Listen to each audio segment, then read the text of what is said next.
Hi there, and welcome to episode 315 of the Ski Podcast. I'm your host, Ian Martin, and today is the second in our series of Chamonix Stories. If you are a regular listener, you'll know that I was lucky enough to spend 2 months in Chamonix last winter. Episode 313 was a special on what makes Chamonix so special, from history to high mountain, glaciers to guides. But as I was interviewing people from around the valley, it soon became clear that I couldn't tell all their stories within that single episode. And so this series came together. I have 6 Chamonix stories to share with you, all touching on different elements of what makes Chamonix special.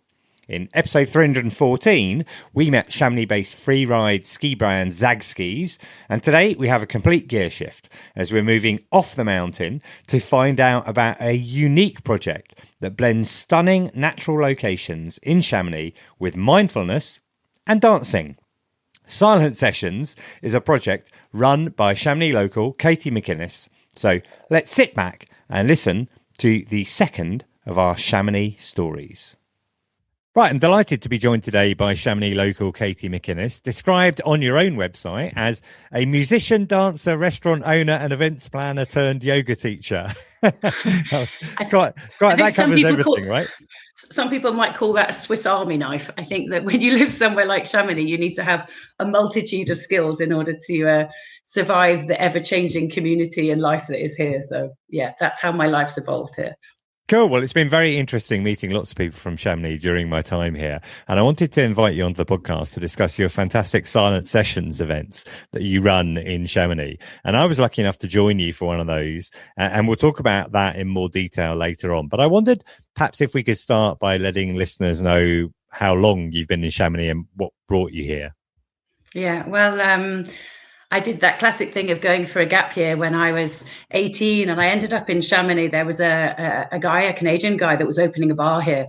He was looking for staff. And at that point, I was very into the hospitality industry as I was in my career anyway. So the opportunity to come to Chamonix, which had this incredible skiing, and be part of a bar opening, it was too much for an 18-year-old to handle. So yes, I came and did my first season. And then, yes, now I've been here 28 years. Nice. And which bar was that you worked in that first season? Well, it was actually called the Sundance Saloon, but it's no longer here. Actually, it had then morphed into a bar that was called the 9 Bar, and now that's now an apartment. So sadly, it's not. I can't revisit it anymore, sadly. Well, I have referred in other interviews to the changes that we've seen in Chamonix. A few bars have, passed along the way during that time. But I think also I mentioned in the intro, you've run a couple of restaurants here in Chamonix during that time as well. Yeah, I was very lucky that one of the things I'm very passionate about is restaurant work. And I've always wanted to have my own bar and restaurant, which was very much a focus from the start. And in 2004, I opened the first place called Le Délice in Les Ouches with the business partner, Fred. And then following that in 2011 with Simon and John, I opened the Kitchen, which was one of those real passionate places where we had live music, après-ski. A very vibrant place that's still being run now by a lady called Claire. So, yeah, it's great. They are still carrying on. Cool. And you mentioned that you came to Chamonix on a gap year. What was it about Chamonix that made you want to stay here? That I don't know if it's possible to kind of encapsulate that, but you've obviously lived here a long time now. There's something special about this place, right? Yeah, I mean, of course, the first thing that draws you into Chamonix, I think for most people, is the mountains, the scenery, the incredible landscape, and of course, these very amazing seasons we have. So beautiful snowy winters and then balmy summers. So that's what came for me was the pull initially to come and ski. But then as I settled here, I discovered it's a year-round community. It's a year-round town that's very vibrant. And I studied French, so I wanted to move to France. And admittedly, it's not the most immersive community for the French speaking. You have to really fight to speak French here. But I love the international side of it. And the fact that there's such a constant flow of people coming and going. So you kind of get the beautiful security of a town and the community from that, but also the excitement of people coming and going. And when I first arrived, we could sit around a table and there'd be 10 different countries represented and different languages being spoken. And it was so exciting and vibrant. And this sense that because nobody really has their families here, that everyone's very supportive. And so in any kind of moment, whether you're celebrating or dealing with something quite difficult, there's such a community support. And that in itself is just, it's such a reason to stay here. People are heart-led. They're exciting. Cool. So Evidently, Chamonix is special to you. I mentioned in the intro that you've covered a lot of ground while you've been here. Turned yoga teacher now, but I think you do kind of more than that. You have a business called Mountains and Valley Retreats. I wondered if you could try and explain what you offer there. Yeah, I was working within the kind of corporate event world, and then I decided that I wanted to gear that towards more well-being experiences. So I set up my own project, Mountains and Valleys, and I've managed to buy some land in the Les Bossons area up by the forest line.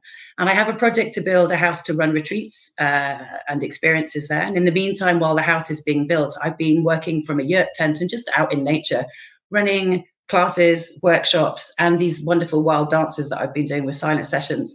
And the concept really just creating experiences for people to be able to slow down, to connect to their bodies, to nature, and to learn tools to help sort of navigate life's ups and downs.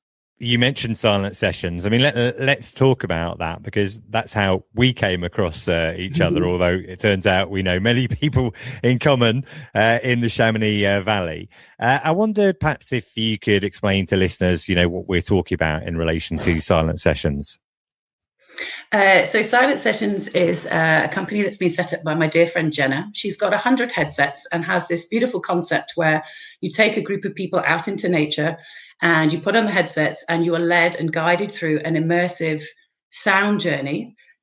She's collaborated with a few different people, but the one that's the collaboration that I'm doing with her is an immersive journey where we create this curated playlist of very exciting music and lead participants in what's a guided dance, effectively. Yeah. An opportunity for people to, move their bodies out in nature. I love that. I mean, a simple way of putting it might be to call it a kind of roaming outdoor silent disco, because most people might have probably put on headphones and done a silent disco, but this is extremely different from that. I think, one of the things that stands out is the locations. When I joined you, we're in a fantastic spot in Le Bois. In one direction, I could see the Dreux and the Aiguille Verte. In the other direction, I could see Mont Blanc. We had the Arveiron running next to us. It was such a great location. But how do you pick those locations then? Because you've roamed around all over the valley, haven't you? Yeah, well, after 28 years of exploring the valley and trying to find lovely locations for picnics, I think you kind of start to know where there's spots. I mean, of course, we need it to be flat because people are going to be dancing and moving, but you want it to have a beautiful vista. You want it to have a lovely big wide sky if we're doing it in the evening. So it depends on the weather. It depends if there's snow on the ground. But really, it's, trying to find somewhere exciting that we want to host it. But also it needs to be someone quite private, because you want the people to be able to really let go and have fun. And if you're in the middle of a spot where people are walking past, it just wouldn't work. So we know we explore and roam and do lots of recce's to find great spots. So there've been various other locations. Did you do one by the Cascade du Dard at one point? Yeah, we decided to do one there while the restaurant's been closed during the winter. It has a lovely flat platform, and you had the incredible sound of the waterfall in the background and a beautiful view of the mountains and the sunset. So that was a really dream location, but we're slightly limited. We couldn't do that with a huge group, but it was a very nice small group location. So having attended, I'd probably describe it as a cross between a mindfulness session and a rave. Do you want to try and explain how you run those sessions? I don't know. That feels like very, very good wording. I might use that one in the future. No, the idea, the one you've obviously come to is a community experience we've been doing, which is allowing people from the community. Anyone's welcome to sign up. We also run sessions for corporate or groups or birthdays. But this community session was very much that idea where people arrive with a brief explanation of how the headsets work, a little introduction to who's running it and everybody there. We pop the headsets on and then the music begins. And the initial part is about allowing the individual to land in the space, to get away from what they've been doing that day, to feel back into the body. So just kind of awareness. And then we have a moment of stillness where we will bring some kind of reflection, depending on the theme of whatever's going on, perhaps in the world, perhaps in the season, or whether it was for an event that was particularly bespoke, whatever the theme is. And then after that, we begin to move. So we breathe, we do somatic movement, we warm up the body, but in a way that's quite playful and quite alive. And then we're going to move into this beautiful free dance, which will be led with the music or with the DJ, if we're lucky enough to have a DJ. And then we land at the end, back down, bringing the individual back down, calming the nervous system, completing this cycle. Cool. And what listeners might not understand is when you say we, in fact, it's you taking us through the journey, because as well as listening to the music in our headphones, we're listening to your voice, rather like a yoga teacher, taking through a session. You're leading us with your voice in our ears through exercises for breathing, or learning how to, thinking about how you're going to use your body, etc. Yeah. You're leading that session. Yes. And I mean, I've done yoga training, but also through my experiences and learning tools that help people kind of become more aware of their bodies.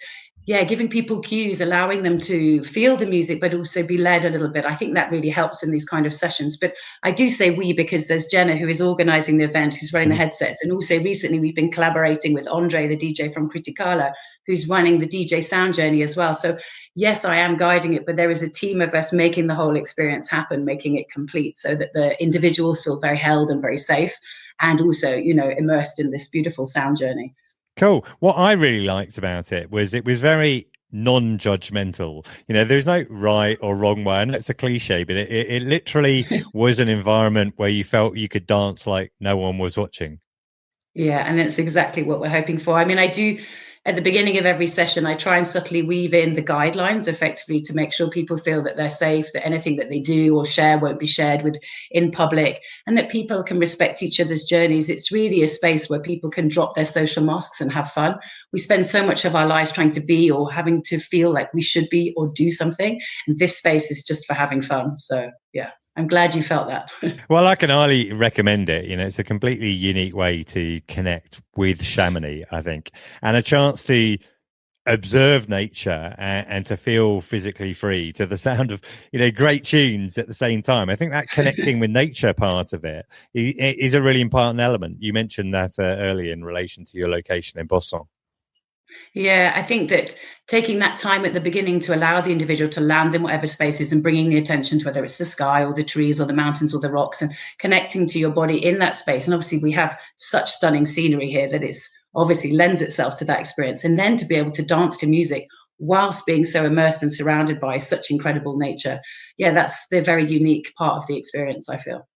And you mentioned that these are community sessions. So essentially, if someone, I think, follows you on the Instagram, you can find out when the next session is. You're able to go along and just join in on the day. But you also mentioned that you're doing kind of private sessions or private events as well.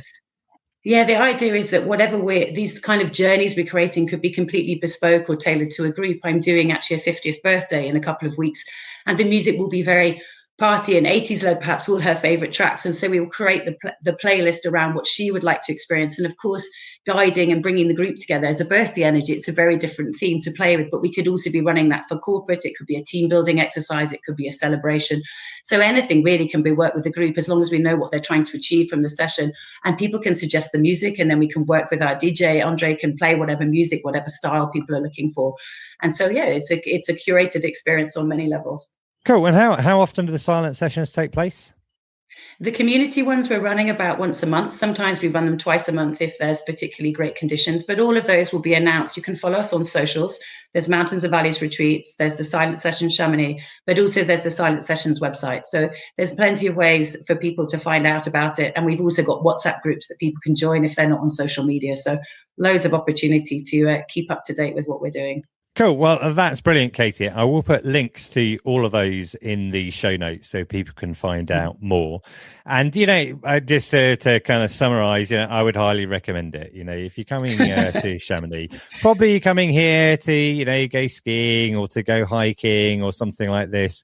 This is a really unique way of getting a completely different experience out of any trip to Chamonix. So, thanks very much. I look forward to trying to attend a future one down the track. Thanks so much for having me, Ian. It's been such a pleasure. And I look forward to seeing you at the next dance. I hope you found this look at the Silent Sessions project interesting. I love getting feedback from our listeners. If you enjoyed this episode, or if you have any comments, please do let me know. You can do that by leaving a comment on Spotify, Instagram or Facebook, or drop me an email to theskipodcast@gmail.com. We're also on WhatsApp, and I release exclusive material ahead of each episode there. Look in the show notes for all those links. I have had feedback from several listeners since our last episode. Louise Cotter loved my chat with Aussie ski expert Rachel Oakes-Ash in episode 312. She said it was a fabulous listen. Susie Burt also enjoyed episode 312. She contacted me via Spotify to say, excellent episode, Ian. Rachel was so interesting and funny to listen to. Keep up the good work. And Jeremy Gibbon kindly contacted me to say, I absolutely loved your most recent episode on Chamonix. That was number 313. Thanks for all the time and effort that goes into putting together such an informative podcast. Can't wait for the special interviews with different people from the valley. Well, hopefully, Jeremy, you are enjoying our Chamonix stories as well. There are now 315 episodes of the Ski Podcast to catch up with, all available at theskipodcast.com. And according to our stats, 137 of those were listened to in the last week alone. If you like to keep winter in your mind through the northern summer, then have a search around the tags and categories and you're bound to find something of interest. If you did enjoy this episode and you'd like to support the podcast, you are very welcome to buy me a coffee at buymeacoffee.com/ski podcast. And I'd like to thank Jay, who very kindly bought me a coffee. They said, great podcast all year long. Please keep it up. Right. I'll be back next week with another Chamonix story, this time with Emil Wittrup Pressbrugard. Apologies, Emil, if I just mangled your name. Founder of Oak, a new app described as Tinder for the mountains. Until then, listener, thank you for joining us wherever in the world you're listening right now. And until next time, goodbye.